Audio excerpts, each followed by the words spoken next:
Baik, Assalamualaikum warahmatullahi wabarakatuh.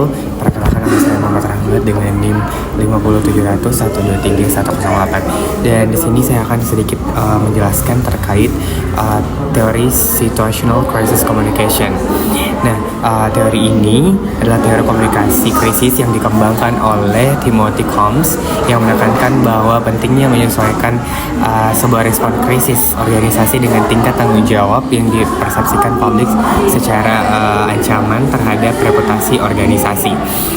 Teori ini kemudian membagi krisis ke dalam 3 klaster utama, yaitu krisis korban, di mana organisasi tidak menganggap pertanggungjawaban krisis atau kecelakaan ini dianggap bertanggung jawab secara nominal, dan krisis preventable atau kesenjangan, di mana organisasi dianggap sepenuhnya bertanggung jawab. Dan berdasarkan krisis ini, organisasi dapat memilih strategi komunikasi yang sesuai, seperti menyangkal atau denial, mengurangi atau diminish, dan membangun kembali atau rebuild, atau memperkuat reputasi atau bolster. Strategi ini tidak hanya fokus pada apa yang dikomunikasikan, tetapi juga bagaimana, kapan, dan kepada siapa pesan tersebut disampaikan secara tepat untuk mengelola persepsi publik dan meminimalkan risiko kerusakan reputasi. Implementasi teori ini dalam praktik komunikasi krisis kemudian membutuhkan pendekatan yang holistik, termasuk pengiriman informasi praktis dan emosional, respon cepat, transparansi, dan penggunaan berbagai media komunikasi, khususnya media sosial, untuk meredam dampak negatif serta menjaga kepercayaan publik. Organisasi harus melakukan koordinasi internal dan eksternal yang efektif secara pengelolaan informasi yang cermat agar pesan yang disampaikan dapat diterima dengan baik oleh publik.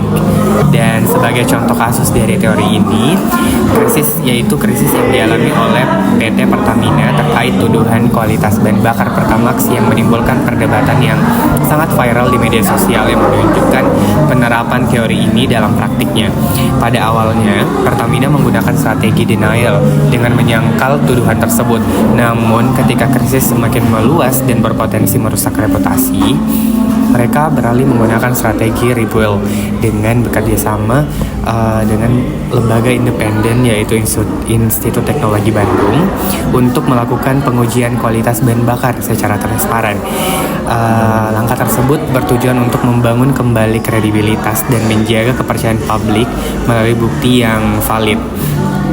Pendekatan ini kemudian memperlihatkan bagaimana organisasi bisa beradaptasi dengan situasi krisis yang dinamis, serta menyesuaikan strategi komunikasi berdasarkan atribusi tanggung jawab dan persepsi publik.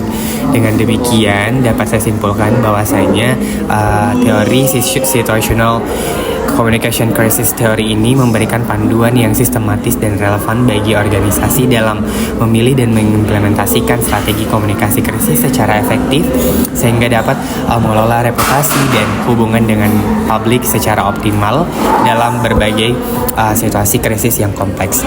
Mungkin hanya itu yang bisa saya sampaikan, lebih dan kurangnya mohon dimaafkan. Terima kasih.